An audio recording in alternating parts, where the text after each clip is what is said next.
Welcome back to Training Camp Report presented by Ticketmaster. Casey Phillips here with senior writer and editor Scott Smith, back for another day of camp. It's just rolling now. New week. We're at a whole new week. We are in what they call the dog days of camp. At least now Coach finally. Bowles said that the other day. At least finally there's a game this week. I feel like that always helps a little bit. That last week's the one that's so hard. You've already been at it almost a week. You got a whole week with no game. Now at least this week you got that thing, that carrot at the end, I feel like, to be striving for.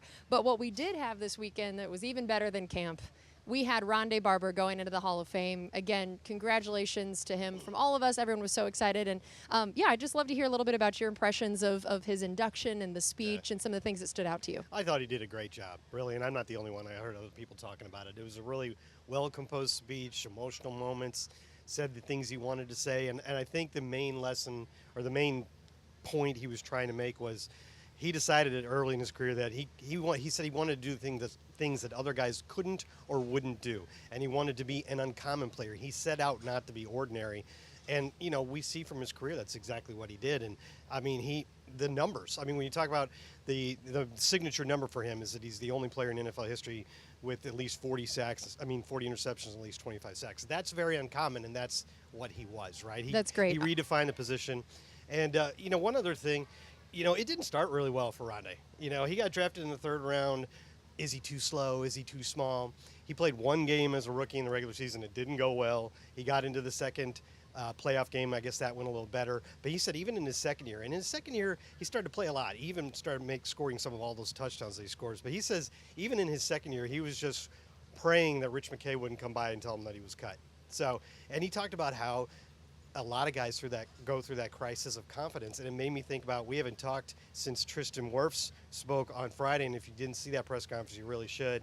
He really opened up about how this switch to left tackle caused a crisis of confidence for him. He got to the point where he decided to go see the team psychologist, who helped him out a lot because he was hurting himself with self-doubt and negative thoughts. And he still has to keep those at bay, but he's come along far enough now that he feels confident. But it just dovetails with the stories that we've been hearing from like Ryan Jensen and other guys about how mental well-being is a difficult part of what these guys do, and we used to not talk about it. I'm glad that we do now. Absolutely. All right, well, we have the clip of Ronde talking about his goal to be uncommon or not ordinary. Let's take a listen. After today, there will be 23 corners in the Pro Football Hall of Fame, and I'm not like any one of them because I couldn't be. I'm here because I refuse to just be a guy. Ordinary was not an option. And I learned something along the way in NFL. It's a special place, man. No matter where you come from, no matter where your journey started, no one gets to define you but you. This league rewards you if you dare to be uncommon and choose to be a little bit extraordinary. This is one of the most humbling moments of my life, standing in front of you now. I cannot wait to proudly represent professional football, the Pro Football Hall of Fame, as I wear this gold jacket and hopefully get this button fixed. Well, I also love whenever you hear these Hall of Fame speeches and all the people that everybody gives credit to for getting there, because no one gets to these places alone. And Tiki Ronde definitely mentioned Tiki and his mom and just the way that his family in particular had such a profound influence on him. Yeah, I already knew that Ronde was going to take this opportunity to point out that his brother should be in the Hall of Fame too. Although it was funny when he pointed to the bust and thanked the sculptor for making it look like him and not his brother. Yeah. That beard was necessary. That was the main difference there. So Ronde just kind of laid out Tiki's credentials, and so maybe he's helping get a boost and get considered for the Hall of Fame. But either way, Tiki, he said, had a lot to do with him getting there, and it's something that you and I just are never going to be able to totally understand because it's the bond between twins and just him being there his whole life, his whole football career, pushing him, the innate competition, but the support as well. But then after talking all that about how important Tiki was, then he was like, but the number one person that is the reason why I'm here, and he indicated his mom, who he said called Geraldine Brickhouse Barber Hale, twice, the whole thing, and basically just said she's a badass. I love that. That's great. Well, let's listen to his clip talking about his brother Tiki. Without him, I wouldn't have had that daily reminder to chase greatness. And if you don't remember anything else I say today, remember this. I am here because of my brother. The inherent competition, the easy motivation to match accomplishments, and the unwavering, unconditional support that only a twin can know. You simply cannot tell my story without telling our story.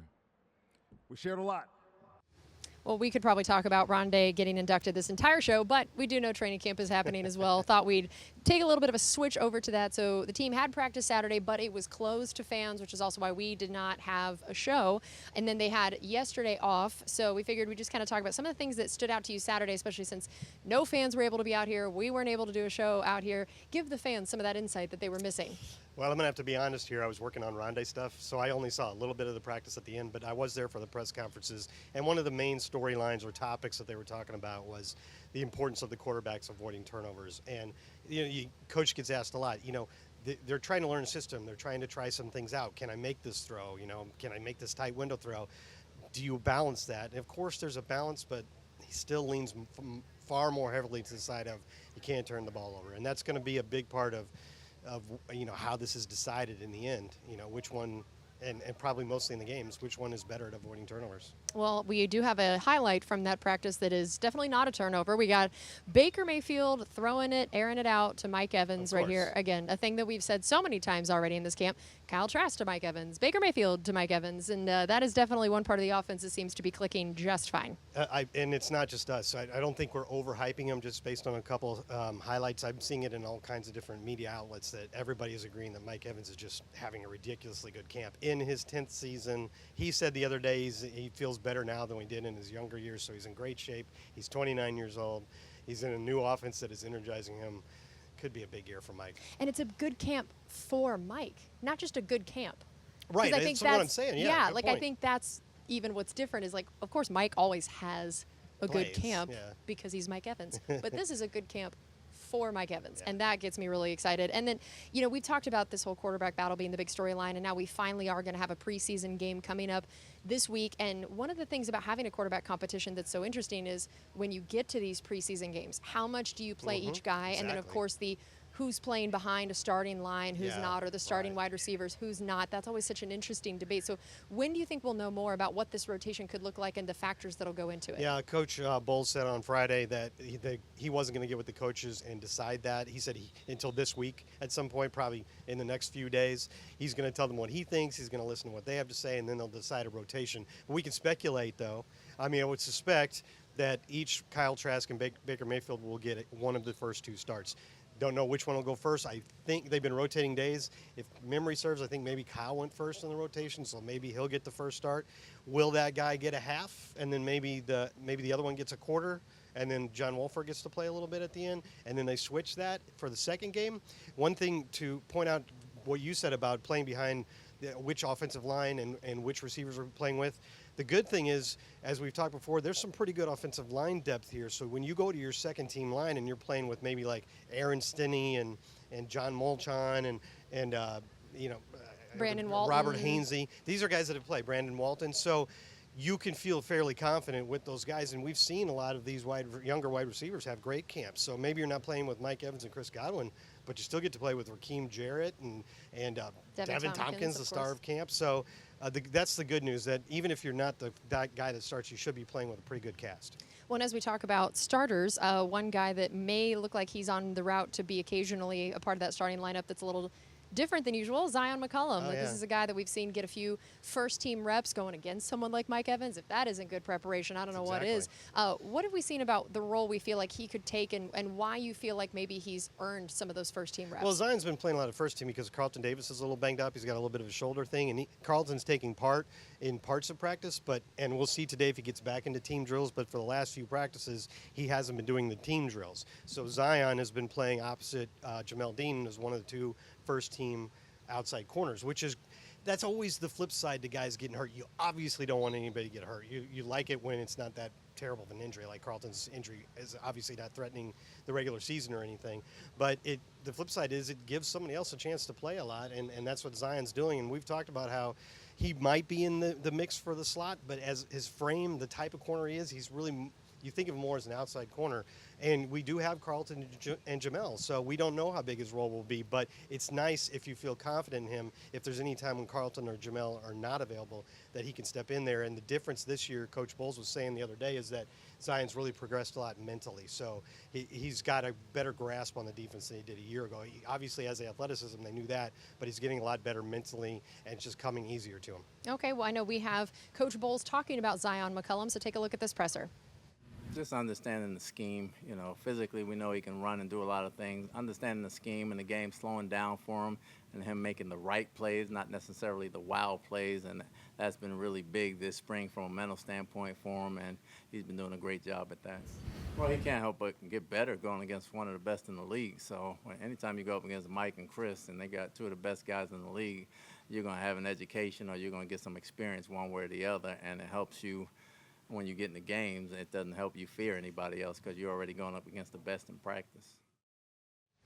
All right, and we also have another potential battle for a starting job or just a roster spot in general that always goes underappreciated, underlooked at, and it's the kicker spot. The guys get no love until they're needed to win a game. But they're also, in some ways, one of the most interesting battles to watch in camp because it can be so much easier to see the comparison. You just see how many each guy makes from what distance. And for those of us who don't always know what they're being asked to do at some of these other positions in camp, it's pretty straightforward. That one's a little more straightforward. So what have we been seeing from those guys so far? The funny thing is, and we talk about how we have a starting quarterback competition for the first time in I don't know how long, maybe 2 decades, but we've seen a lot of kicker competitions.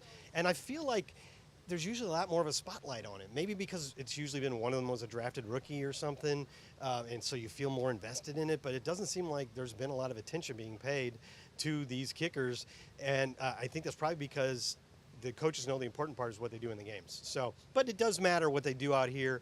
Like I said, there's not been a lot of questions about them, not a lot of reports about them, but Coach Keith Armstrong, when he talked a little while last week, did say that both guys made it from 58 yards during that drill a day or so before that. So they've both shown they've got the leg to make the long kicks that we've been missing. All right, well, we are going to take a quick break here and be back with more on Training Camp Report presented by Ticketmaster. For now, we figured we'd help you guys meet the rookies, get to know their personalities a little bit, so check this out. This is Meet the Rookies. Meet the Rookies. Meet the Rookies. Oh, this is what y'all wait for, huh?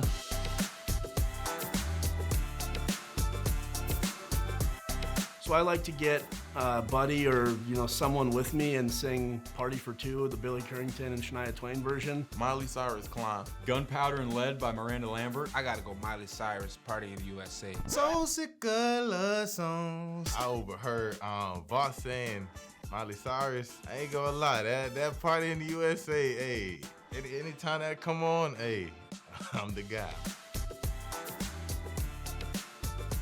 I played running back growing up. I was toting that thing too. You would have thought I was damn Ricky Williams. I was fastest man in the school, so they were like, try out. So I just, let's get it. And I was just scared to get tackled like I am today. It's like an embarrassing question for me. I was a center. I know I play linebacker now, kind of like a little skill position, not really, but it is. I wasn't even fat. I always played quarterback growing up. I wasn't always this big. So up until I think my sophomore year of high school, I was a quarterback on our team. I was a kicker. Middle school, I was a kicker. In high school, so I can't kick no more though. Terrible. I was the biggest one on the team. I was the fastest on the team. So they put me at running back, but scored all the touchdowns. When I started playing high school and I picked number 87, everyone in my high school called me Gronk because I was just the big tight end. I was number 70 before all this. Now I'm 69, and probably a lot of people can guess the reason I like that number. It's just a goofy number. They called me and said, what number you want? I said, just throw me in the number. I'm trying to play in the league. That's all I need. High school, I wore number 13. I wore number 94 now. 9 plus 4 is 13. So that's something that I thought would be cool. I want to be like Tyrann Matthew. And I had 3 at Nebraska. So you put 7 and 3, what they get you? 10, you heard me? I feel like I swim pretty well. I feel like I might not be Michael Phelps or something, but I can swim pretty well. I at least get silver or something. I always want to swim. I want to be Michael Phelps, but I would be Trey Phelps, you heard me? I'll probably say some in track. I used to real deal hoop. Of course, we're going gold in the basketball league. Yeah, every time. Probably track. I don't know. Probably run sign. Because there's a Haitian team. I'm Haitian, so I can run for that Haitian team. So. Wrestling, I think if I train and put my mind to it, that's where my mind goes there. With a little bit more practice, curling. I was in a curling league up in Fargo, so I'd say curling. Let's meet the rookies with the fellas and the guys and the crew. You heard me? They have fun. I have fun. That was cool. Go Bucs. You're not gonna do rookies. Welcome back into Training Camp Report presented by Ticketmaster. Casey Phillips here with senior writer and editor Scott Smith. And as we've been doing, we're going through position group by position group, breaking down what we have on the roster, what it might look like on game day, the depth, who's making the team.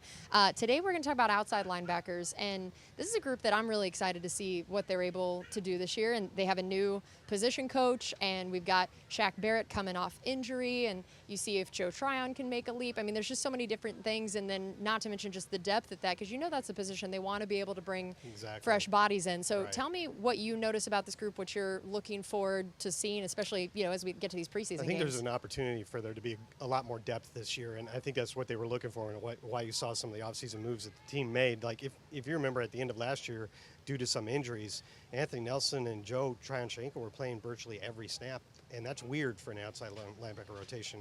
You don't see that very often, so that's not the ideal thing. The thing about this group is it seems like every guy's just a little bit different. They all have different kinds of strengths. Like Joe Tryon is just really explosive and gets around the guy.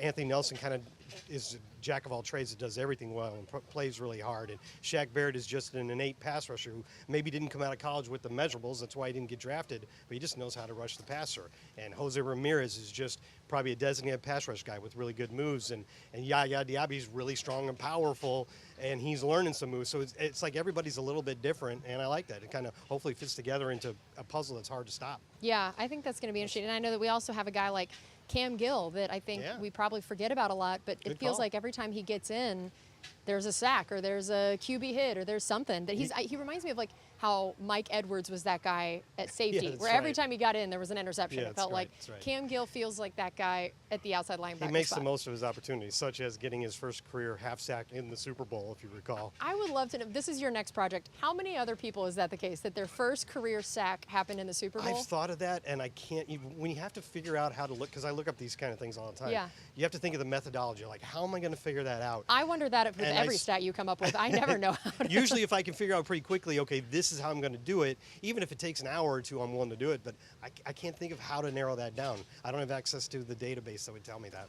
So sad. Well, let's talk about this outside linebacker group in terms of starters, next kind of rotation guys, and just overall how many you think they keep. That's always one of our big discussions in training camp is you'd love to keep everybody, but one extra guy here is one less guy here. Where do you see this group fitting in terms of their overall contribution to the roster in that 53-man? I would suspect it'll be either 4 or 5. 4 is what we've done a lot in recent years, but I think that's because we just didn't have on hand the talented depth that we wanted to keep there. So you see here, I would suspect that Shaq and Joe are your starting guys. But you've got a lot of options here, and especially if one or two of those guys can show you something on special teams, like Yaya. Coach Armstrong was talking about how he could be a sleeper for special teams. That'll help because you got other positions where if you keep one more here, you're going to have to keep one less somewhere else. And so you look at maybe D-line. Well, D-line has Patrick O'Connor, who usually sticks around mostly because of his special teams. So if you're going to get one more guy for your group, you probably have to have at least one of them show something on special teams. Yeah, and I think Yaya Diaby is one that I'm really excited about. I think he had an interception at training camp practice recently, and he is just a big, strong dude, especially coming in as a rookie. And I think it's going to be so interesting to see how they use him and what he could end up looking like as his career goes on. I mean, I feel like he's someone that the coaches are really high on. Well, that's because he's already shown that strength, and he's had a couple nice pass rushes where he's just kind of run guys over. But they think he's got a lot of room to grow as a pass rusher to increase his toolbox of moves. And so he seems very coachable. He's learning the defense really well, and he has a chance to be even more explosive because, as he said the other day, he played at Louisville at 275 pounds, but he's trimmed down to 260 here, and he feels even more explosive without giving up the power. He says he wants to play the season somewhere in the 260 to 265 range. So he's got a lot of learning to do, especially with things like dropping into coverage, but I think they really like what they've seen from him so far. And also, just to close out on this outside linebacker group, what are the ways that you feel like the way our D-line is crafted this year might affect our outside linebackers and what everybody's able to do? We've talked about some increased pass rush by bringing in guys like Kalijah Cansey and some of these D linemen. Do you feel like maybe some of these outside linebackers are going to be a little bit freer potentially to do some things. That's always the hope. Yeah. Exactly. Yeah, and you not only Kalijah Cansey, but you also used your top pick 2 years ago on Logan Hall. So you obviously been paying a lot of attention to trying to get a pass rush on the interior. And we've seen at times when Vita Vea's been in a particularly dominant stretch and drawing lots of double teams that helps your outside linebackers. And so hopefully with more guys in there like Kalijah that they have to worry about, hopefully that will help a lot. That's always the idea. That's right. the ideal. I hope it works out that way. Yeah, and so we talked about we are now, 2 weeks into camp.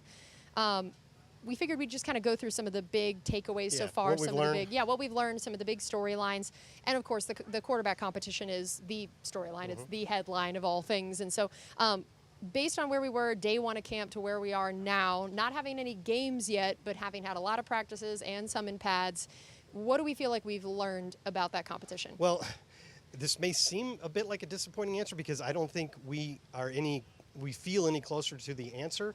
We've heard that the competition has only gotten tighter, but the reason for that is both guys have done pretty well. It's not like one guy's blowing the other guy out of the water. So that's actually a good thing. And I just don't think you're going to have a good feel for who's surged ahead until you see them in the games. But I think it's a good thing that it's still a tight competition. I don't think the coaches are in any huge hurry to make this decision. I would be surprised if it was made any time before the first 2 games. But both guys seem to be learning the system well, seem to be running it well with confidence. We've seen Kyle Trask sort of come out of his shell a little bit more, obviously showing more confidence and more command of the offense on the field. So I think we still got a nice competition in our hand, but we're not too close to figuring out the answer. Okay, and then how about some young wide receivers? I feel like we could probably just say that this is a storyline every year in camp, right? It feels like there's always 100%.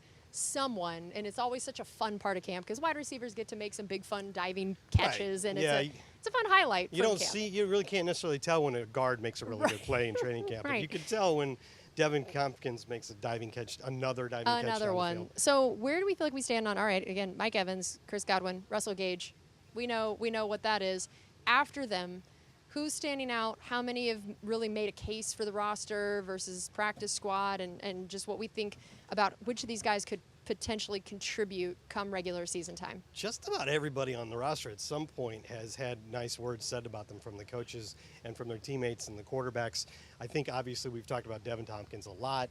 I think they were really happy with Trey Palmer, the 6th-round draft pick, is doing. Remember, they actually traded away a 5th rounder last year to get one more 6th so they could add Trey Palmer because they were surprised he was still there given his size-speed combination and his production in his last year of college. So I think they're happy with him so far. Raheem Jarrett is a guy that just keeps showing up every time, enough to the point where Coach Bowles has been asked him about him at least 2 or 3 times, and he usually says, we know what a great athlete he is. We're really excited to get him in here. He just has to learn what's going on, and he keeps saying we're going to see when they get into games. And I've been saying that phrase a lot, but really it is important. But of course, a lot of guys, Miller, Ryan Miller, yeah. Ryan Miller, he's had some nice plays. Cade Warner seems to be impressing. So there's going to be a lot of competition for the 4th, 5th, maybe 6th spots, and I think that's why these preseason games are going to be pretty fun for us as Bucs fans to watch, even when Mike Evans and Chris Godwin and Russell Gage leave the game. Right, yeah, that's going to be fun. And then, of course, the O-line.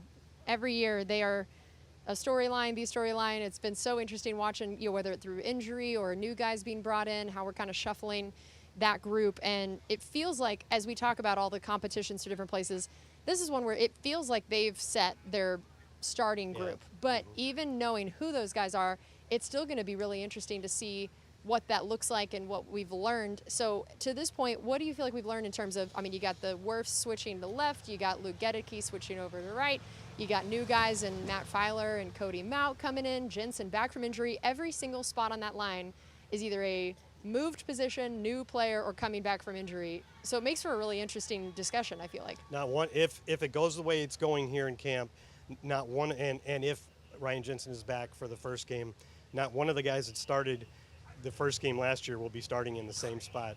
Tristan was there, Ryan wasn't there. So it's a time of transition, as it was last year, to be honest with you, and some of that went well and some of it didn't go great, and that's why there was a bit of up and down play from the offensive line last year. I think they're really happy with the lineup as they have it, and Tristan Wirfs, I think we can see he's made the switch to left tackle pretty seamlessly. Cody Mauch, they've been saying he's just picked everything up right away, and they feel good about Matt Filer, but you have to acknowledge that there are still question marks here.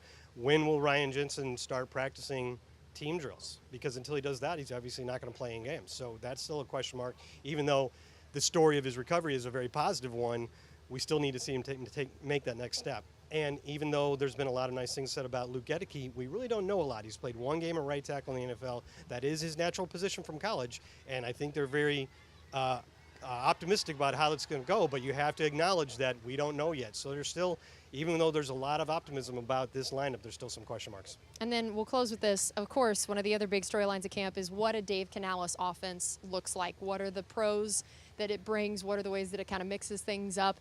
What do you feel like you've learned so far from, again, knowing that we have not seen a game, but just from all these practices, what are some of the things that you feel like we're going to be looking back and saying, oh, we like this about what a Canales offense looks like? If you ask me for one storyline from this camp that seems to be going extremely well, everybody loves Dave Canales in this new offense.